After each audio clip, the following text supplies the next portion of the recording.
Hello friends, आप सबका स्वागत है मेरे चैनल ऑनलाइन एग्ज़ाम में।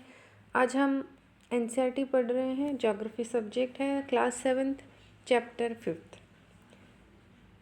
मेरे चैनल को अभी तक अगर आपने सब्सक्राइब नहीं किया तो सब्सक्राइब कीजिए, लाइक कीजिए और शेयर कीजिए और बेल आइकन को दबाना ना भूलिए ताकि आने वाले सभी वीडियोस का नोटिफिकेशन आपको जल्द से जल्द मिल सके।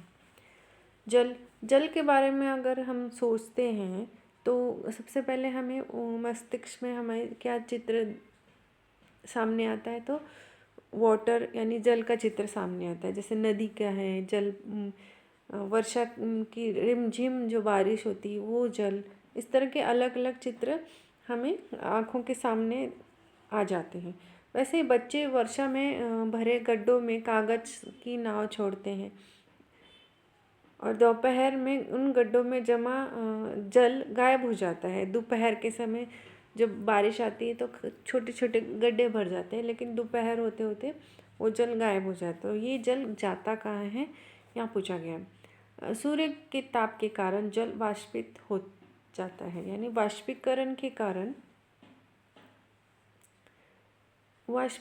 कारण ये जल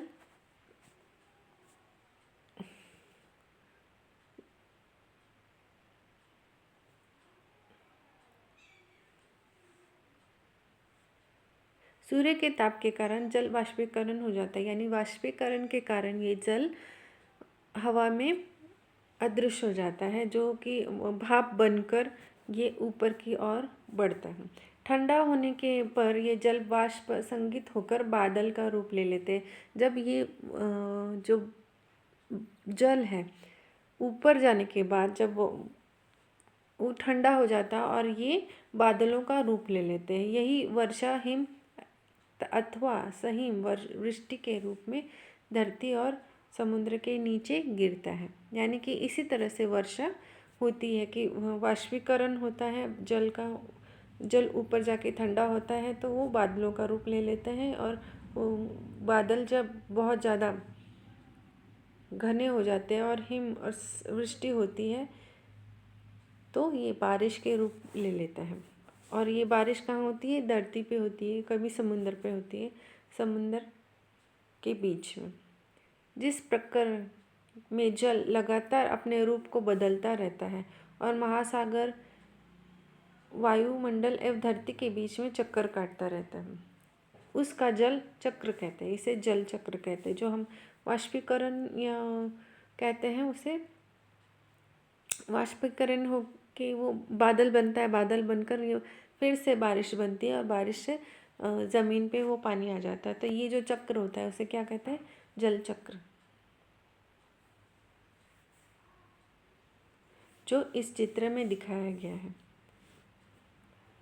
हमारे पृथ्वी थलशाला के समान है। जो जल शताब्दियों पूर्व उपस्थित था वही आज भी मौजूद है। जिस जल का प्रयोग आज हम हरियाणा के खेतों में सिंचाई के लिए कर रहे हैं, हो सकता है कि वह सैकड़ों वर्ष पहले अमेज़न नदी में बहता हो। यानी कि जो वो जल अभी हरियाणा के क्षेत्रफल में, हरियाणा स्टेट पे अभी जल बारिश के रूप में नीचे आ रहा है, तो हो सकता है कि ये कभी या तो सैकड़ों वर्षों पहले ये अमेज़न नदी के यहाँ वो जल बहता होगा। अलवन जन के प्रमुख स्तोत्र नदी, ताल, सोते हुए हिम, नद है। महासागरों एवं समुद्र का जल लवणीय होता है। लवणीय यानी थोड़ा सा नमकीन, लवणीय यानी नमकीन पानी। इसमें अधिकांश नमक सोडियम क्लोराइड या खाने के में उपयोग किए जाने वाले नमक होता है। ये मानचित्र दिया गया है विश्व का।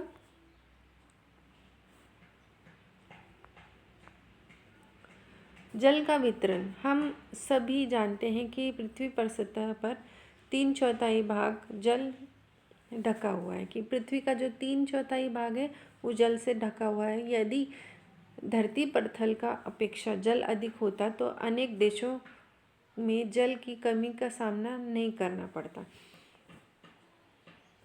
क्या पृथ्वी पर मौजूद संपूर्ण जल हमारे लिए उपयोग है, तो इसके लिए हमें एक जल की प्रतिशत देखना पड़ेगा जो यहाँ पे दिया गया है। तो महासागरीय जल जो है वो 97.3 है। बर्फ छत्र यानी जो बर्फ़ रहते हैं पहाड़ों के ऊपर, जो बर्फ़ के रूप में पानी जमा है, तो वो कितना है? पूरी पृथ्वी में वो 2.0 है। पृथ्वी में जो जल, भूमिगत जल है, वो उसकी मात्रा बहुत ही कम है, वो 0.68 है, 0.68 है, क्योंकि 00 कोई नंबर ये एक नंबर से भी कम है, इस वजह से ये 00 वहाँ लिखा गया है। झीलों का अवलन जल ये 0.009 है। ये 0.009 क्या है? झीलों का अवलन जल और स्थानीय समुद्र नमकीन जल भी इतना ही है, 0.009। वायुमंडल में जल यानी वायुमंडल में हवा या बादलों के रूप में जल कितना है? तो ये केवल 0.0019 है। और नदियों में ये बहुत ही कम जल है, यानी नदियों का पानी मीठा रहता है, तो वो बहुत ही कम है, 0.0001। तो इस तरह से हमने जल को विभाजन किया है। ये साइंटिफिक रूप से विभाजित करके, संशोधन करके मालूम किया गया है कि नदियों में कितना पानी है, वायुमंडल में कितना पानी है, नमकीन पानी कितना है और महासागर में कितना पानी है। लवणता क्या होती है? तो लवणता होती है कि 1000 ग्राम जल हम ले, यानी कि पानी ले 1000 ग्राम, और उसमें मौजूद जितने भी मात्रा में नमक है वो लवणता कहलाएगा। महासागर में औसतन लवणता कितनी रहती है? तो 35 भाग जो रहता है प्रति ग्राम का, 35 ग्राम यानी 35 ग्राम हर 1000 ग्राम के पानी के पीछे जितना भी लवणता उसकी रहती है, यानी नमकीन पानी जो 1000 ग्राम पानी में कितना नमक है, तो महासागर में ये 35% भाग है। इज़राइल का समुद्र, मृत समुद्र के बारे में हम पढ़ रहे हैं। तो इज़राइल का जो मृत समुद्र है उसमें 340 ग्राम प्रति लीटर लवणता है। 340 ग्राम यानी बहुत ज़्यादा लवणता है। और होता क्या है कि यहाँ पे अगर कोई तैराक तैरने जाए तो वो डूबता ही नहीं है, वो ऊपर ही तैरता रहता है। अगर किसी को तैरना भी नहीं आता फिर भी यदि वो उस पानी में चला जाए तो वो तैरता रहेगा, वो क्योंकि वहाँ पे लवणता बहुत ज़्यादा है, उस पानी में लवणता बहुत ज़्यादा होने के कारण उस पानी में डूबने का खतरा नहीं रहता। लेकिन वही लवणता आपके शरीर पर लग सकता है और लगता भी है। तो यहाँ पे यही कहा गया है कि तैराक इसमें लवण सकते हैं क्योंकि नमक की अधिकता के कारण ये संघन बना देती है। साधारण क्रियाकलाप द्वारा जल का वितरण प्रदर्शित किया गया है। जो हमने अभी मैप देखा था वो प्रदर्शित किया गया है। यहाँ पे एक एक्सपेरिमेंट दिया गया है, वो शायद जो हमारे एग्ज़ाम के लिए इम्पोर्टेंट नहीं है, इसलिए हम इसे स्किप करते हैं। जीवन के लिए जल अत्यधिक आवश्यक है। प्यासे होने के पर केवल जल ही हमारी प्यास बुझाता है। क्यों?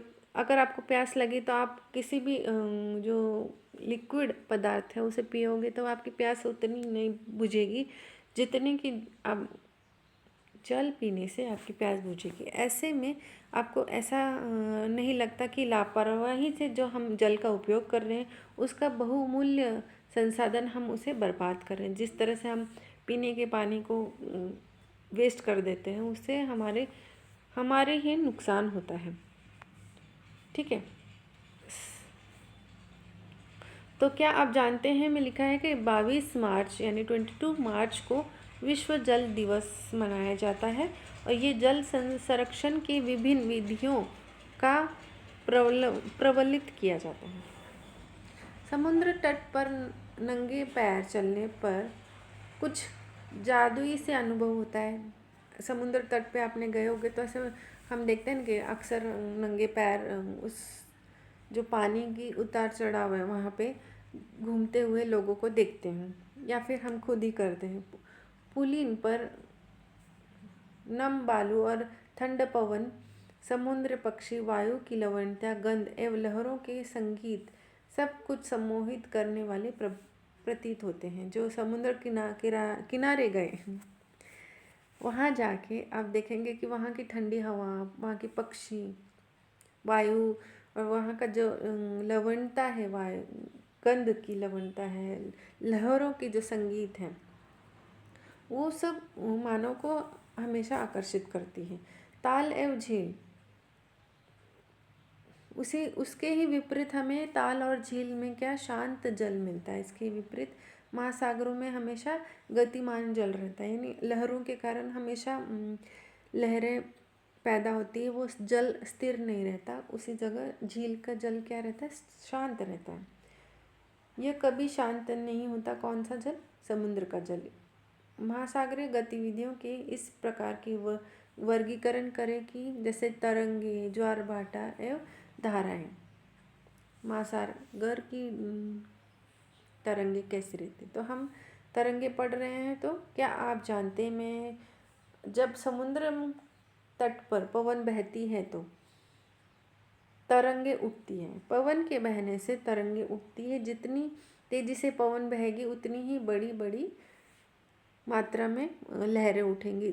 उसी तरह से आपने सुनामी सुना होगा, तो सुनामी में वैसे ही बहुत बड़ी मात्रा में पवन बहती है, और जितनी तेज गति से पवन बहेगी यानी कि हवा बहेगी उतनी ही तेज गति से लहरें उठेंगी, और ये जितनी ज़्यादा होंगी तो उतनी ज़्यादा बढ़ेंगी। तो इसलिए सुनामी यानी बहुत बड़ी मात्रा में लहरों का उठना और समुद्र तट पर टकराना, जो हम अभी थोड़ी देर में पढ़ेंगे। तरंगे समुद्र तट पर गेंद से खेलते हुए, आपने देखा होगा कि गेंद को हम समुद्र में डालेंगे तो ये अपने आप समुद्र तट पर आ जाती है, वापस आ जाती है। तो जब महासागरीय सतह पर हम जल लगातार उठता और गिरता रहता है, इसे क्या कहते हैं? तरंगे कहते हैं। जो महासागरीय तट है उसमें जल हमेशा ऊपर नीचे रहता है, तरंगे बहती रहती है, उसे तरंगे कहते हैं।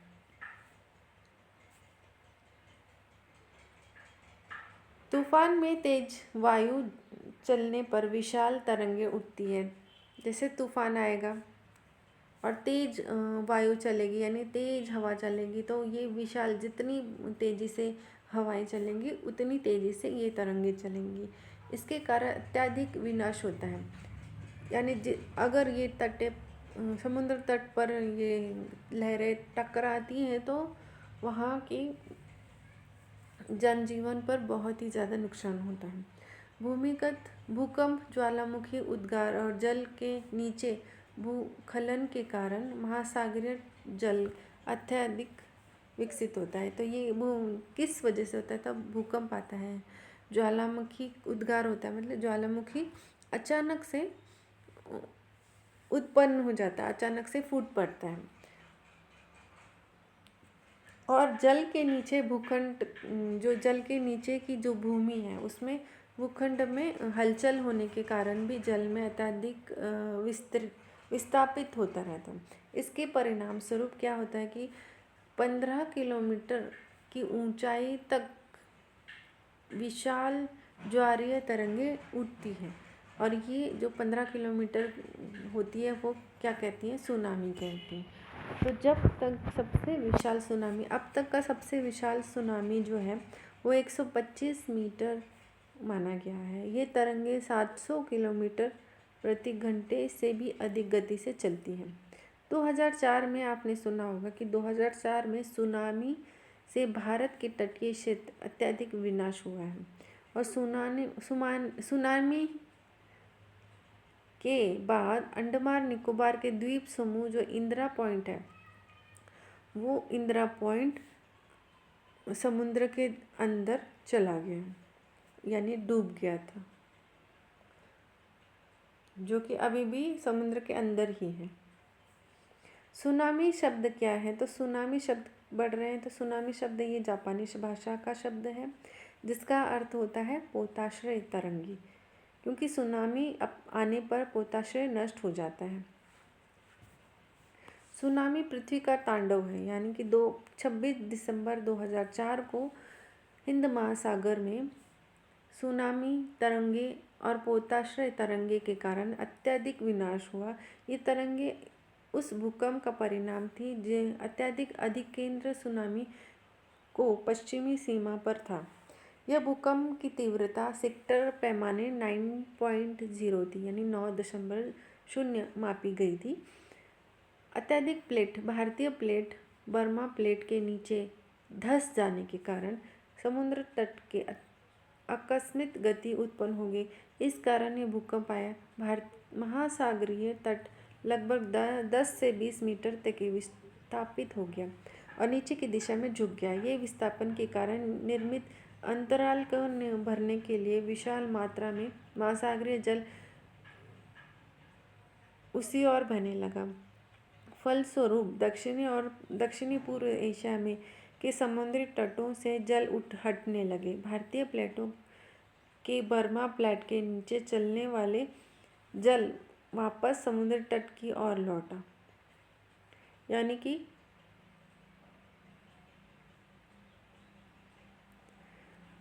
सुनामी में क्या होता है कि पहले जल समुद्र की तरफ चला जाता है, यानी कि भूमि की मात्रा बढ़ जाती है और वो अचानक फिर से वो समुद्र से लौटता है वो पानी, लेकिन तेज गति से लौटता है।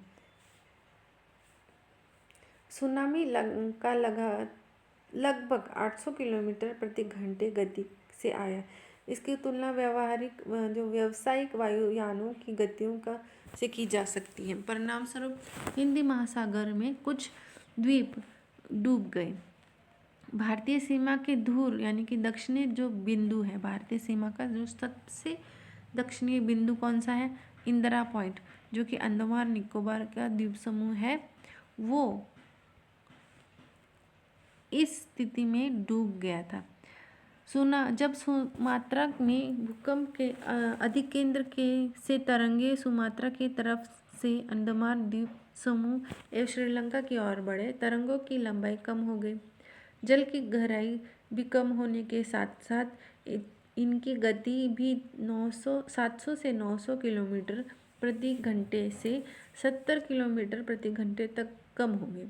समुद्र तट में सुनामी तरंगे 3 किलोमीटर तक गहरी हो गई, जिसके फलस्वरूप 10,000 से भी अधिक लोगों की मृत्यु हो गई और 1 लाख से भी अधिक घर प्रभावित हुए। भारत में आंध्र प्रदेश के तटीय प्रदेश, तमिलनाडु, केरल, पांडिचेरी तथा अंडमान निकोबार द्वीप समूह सर्वाधिक प्रभावित हुए। यद्यपि पहले से भूकंप का अनुमान लगाना संभव नहीं, फिर भी बड़ी मात्रा में जो सुनामी का संकेत 3 घंटे पहले ही मिल सकते हैं। प्रशांत महासागर में प्राथमिक चेतावनी की ऐसी प्रणालियाँ क्रियाशील हैं, लेकिन हिंद महासागर में ये सुविधाएं नहीं थी। प्रशांत महासागर की तुलना में हिंद महासागर में सुनामी कभी कभी ही आती है, क्योंकि यहाँ भूकंप की क्रिया बहुत ही कम है। इस वजह से जो हिंद महासागर की तटीय क्षेत्र में उतनी अलर्ट उस समय नहीं था। तो यहाँ चित्र दिखाया गया है तमिलनाडु के तट में सुनामी द्वारा जो विनाश हुआ है, उस विनाश का ये चित्र दिखाया गया। तो दिसंबर 2004 को जिस सुनामी ने दक्षिणी और दक्षिणी पूर्वी एशिया के तटों पर तबाही मचाई, वह पिछले कई 100 वर्षों को सर्वाधिक विनाशकारी सुनामी थी। हिंद महासागर के निरीक्षण आरंभिक चेतावनी की प्रणालियों एवं हिंद महासागर के तटीय निवासियों में जागरूकता की कमी के कारण जीवन एवं संपत्ति को सर्वाधिक क्षति हुई। सुनामी आने का प्रथम संकेत वो होता है कि तटीय क्षेत्र से जब जल में तेजी से कमी आती है और फिर विनाशकारी तरंगें उठने लगती हैं। जब तट पर ऐसा हुआ था तो लोग ऊंचे स्थानों पे न जाके उन अचंभे को देखने के लिए वे एकत्रित हो गए। यानी कि जब समुद्र तट का सबसे पहले सुनामी का संकेत क्या होता है कि वो तटीय क्षेत्र का जो है वो जल तेजी से वो कम कर देते हैं। और मैंने अभी कहा जैसे वो भूमि की मात्रा बढ़ जाती है जो तटीय किनारे हैं। तो पानी अंदर जाने के बाद ये इस तरह के जो आश्चर्यचकित प्राकृतिक आश्चर्य को देखने के लिए वहाँ के लोगों ने क्या किया, बहुत ज़्यादा ही मात्रा पे वो संख्या में आए और वहाँ पे इस आश्चर्य को खुद देखने का अनुभव लेने के लिए वहाँ वो सब जमा होने लगे। लेकिन सुनामी जो आई, पानी यानी कि जो लहरें वापस जो समुद्र तट पे टकराई, उस वजह से वहाँ की जो जितने भी पर्यटक थे और दर्शक थे उनकी मृत्यु हो गई। तो इस वजह से कभी भी प्राकृतिक रूप से जो पर्यावरण है उसे नुकसान न पहुंचाए और उनके अति आश्चर्य के से दूर रहे। ज्वार भाटा आपको मालूम है कि जो समुद्र तट की जो पानी है समुद्र तट में टकराता है उसे ज्वार और भाटा कहते हैं, आने और जाने का। तो दिन में 2 बार नियमित रूप से महासागरीय जल जो उठता है वो उठता है और गिरता है, जिसे ज्वार और भाटा कहते हैं। जब सर्वाधिक ऊंचाई तक उठकर जल तट के सबसे बड़े हिस्से को डुबो देता है तब उसे क्या कहते हैं, ज्वार कहते हैं। यानी कि जब ज्वार यानी पानी के पृथ्वी के ऊपर सतह पर अत्यधिक मात्रा को अपने आवेश में ले लेना, और जब जल अपने नियमित स्तर तक आ सकता है और तट के से पीछे चला जाता है उसे क्या कहते हैं, भाटा। यानी कि पानी जो है अपने नियमित जो उसका क्षेत्रफल है उससे नियमित क्षेत्रफल से वो अंदर की समुद्र की तरफ चला जाता है, उसे क्या कहते हैं, भाटा कहते हैं। तो ज्वार भाटा का ये चित्र है। इस चित्र को के जरिए हम बहुत ही आसानी से समझेंगे कि क्या है। सूर्य और चंद्रमा की एक खुद की एक गुरुत्वाकर्षण बल है और वो यही बल ज्वार भाटा को उत्पन्न करता है। पृथ्वी की सतह पर जो ज्वार भाटा आता है वो इन्हीं सूर्य और चंद्रमा के गुरुत्वाकर्षण के कारण आता है।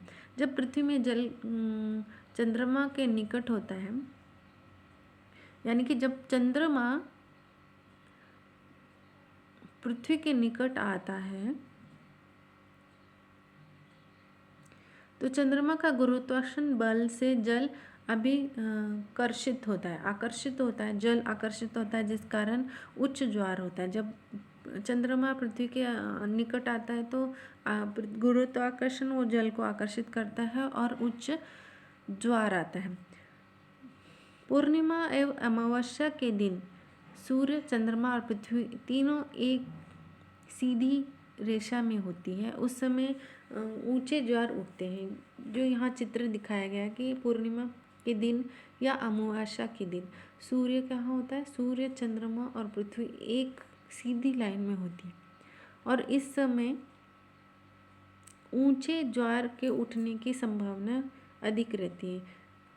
उस ज्वार को बृहत ज्वार कहा जाता है। लेकिन जब चंद्रमा अपने प्रथम एवं अंतिम चतुर्थांश में हो तो पृथ्वी एवं सूर्य के गुरुत्वाकर्षण बल विपरीत दिशा में महासागरीय तट जल को प्रभावित करता है। परिणाम स्वरूप निम्न ज्वार और भाटा आता है। इसे क्या कहते हैं, लघु ज्वार भाटा कहते हैं। जो चित्र पहले में दिया है कि ये लघु ज्वार भाटा है। जब चंद्रमा, सूर्य और पृथ्वी एक सीधे रेखा में होते हैं तो ये बृहत ज्वार भाटा होता है। और जब ये चंद्रमा और सूर्य सीधी रेखा में होता है लेकिन सूर्य जो रहता है, चंद्रमा पृथ्वी के नज़दीक तो रहता है लेकिन सूर्य से दूर रहता है। 90 डिग्री जो ऊपर दिया गया है, इस तरह से यदि चंद्रमा इस तरफ है या इस तरफ है तो ये लघु ज्वार भाटा कहलाएगा। समझ में आया? उच्च ज्वार नौ संचालन में सहायक होता है और ये नौ संचालक यानी कि जो उच्च ज्वार होता है जिसके कारण उनकी नाव को बढ़ने में मदद करती है, उसे नौ संचालन कहते हैं। ये जल स्तर को तट की ऊंचाई तक पहुंचाता है। जो जल स्तर है उसे तट की ऊंचाई तक पहुंचाता है। ये जहाज को बंदरगाह तक पहुंचाता है। जहाज जो है उसे बंदरगाह तक पहुंचाने में सहायता करता है। उच्च ज्वार मछलियों को पकड़ने में भी मदद करता है। उच्च ज्वार के द्वारा जो अनेक मछलियाँ तट तक पहुंच जाती हैं। जब उच्च ज्वार आता है तो जो समुद्र की मछलियाँ वो पानी के साथ, लहरों के साथ तट के नज़दीक पहुंच जाती है और वहाँ पे मछुआरों को मछली पालन या मछली पकड़ने में कठिनाई नहीं आती। और कुछ स्थानों पे तो ज्वार भाटे के जो होने के कारण जो जल का उतार चढ़ाव होता है उससे वो अपने लिए विद्युत का उत्पन्न कर लेते हैं।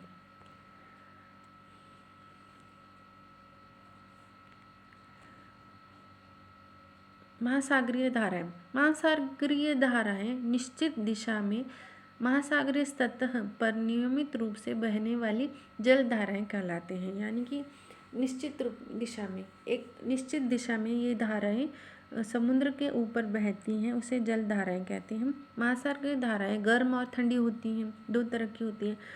जो धाराएं ध्रुव से उष्णकटिबंधीय की तरफ जाती हैं वो ठंडी रहती है और जो उष्णकटिबंधीय से ध्रुव की तरफ बहने वाली धाराएं हैं उसे हम गर्म धाराएं कहते हैं।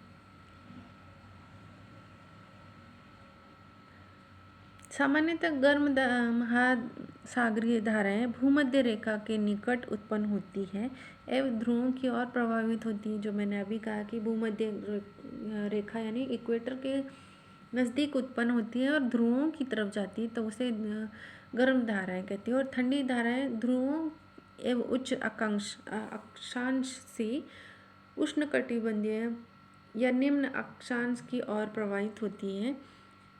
लेब्रॉल महासागरीय धाराएं शीत जल धाराएं होती हैं, जबकि यानी कि लेब्रॉल जो महासागरीय धाराएं वो कौन सी रहती है, वो शीत यानी ठंडी जल धाराएं होती है, जबकि गल्फेस्टिक गर्म धाराएं होती हैं।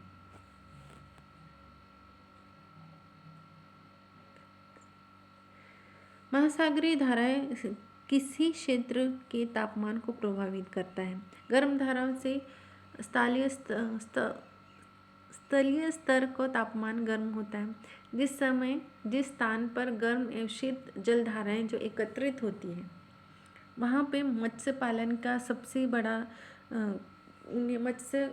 जो क्षेत्रफल है उसका सबसे बड़ा क्षेत्रफल और मछलियों को पनपने के लिए वो जगह बहुत ही अच्छी रहती है जहाँ गर्म और ठंडी धाराएं एक दूसरे में मिक्स होती हैं। तो ये कहाँ कहाँ पे है, तो जापान के आसपास और एवं उत्तरी अमेरिका के पूर्व तटों की इसके उदाहरण हम देखेंगे।